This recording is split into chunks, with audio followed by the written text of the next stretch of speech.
publish images, photos, videos of those men. Why can't the administration just release basic information like their identities and names? We are not going to reveal operational details about a counter-terrorism operation, but what I can assure you, as I said on Monday, we have the highest degree of confidence in our ICE agents and our Customs and Border Patrol agents who have committed their lives to targeting illegal criminals in our country, particularly foreign terrorists, and they had great evidence and indication.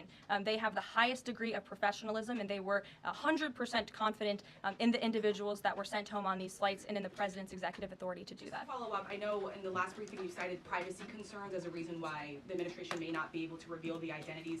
What exactly are the privacy rights of immigrants who were deported that the administration says were dangerous enough to be sent to El Salvador and sit in a prison? Again, as I just said, we're not going to reveal the operational details of a counter-terrorism operation for quite obvious reasons. We're trying to combat terrorism here in the United States of America. Jeff. I could ask something else about the phone call yesterday. There was a couple different readouts from the Kremlin and the U.S. on a couple different points. One was energy and infrastructure. The U.S. statement said energy and infrastructure. The Kremlin said energy infrastructure. What is your understanding of what the actual substance of that disagreement was? And then one other question on that. I would defer you to the readout that was provided by the White House. That's our understanding, and that's the truth. And if I could ask a question about the judge as well. How does a president define a bad judge? Is it just someone who disagrees with him? And is that a dangerous precedent in this case, because this is a temporary ruling from Judge Mosberg that he could ultimately rule in your favor? Is he setting up a standard here for calling for the impeachment of a judge who may ultimately rule on your side?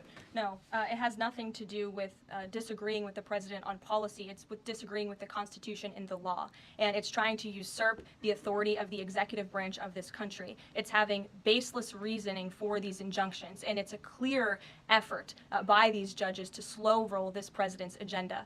And if you just look at the injunctions that this president has faced, deporting foreign terrorists from our homeland, hiring and firing of executive branch employees when the president is the executive of the executive branch. You also see an injunction by a partisan activist judge when it comes to the Secretary of Defense trying to determine the readiness of our troops and the qualifications of our troops in our armed forces. Does a single district court judge really have more authority over the Commander-in-Chief and the Secretary of Defense to determine who should serve in our United States Armed Forces?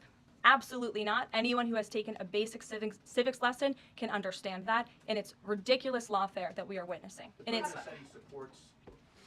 president said he respects the Chief Justice here.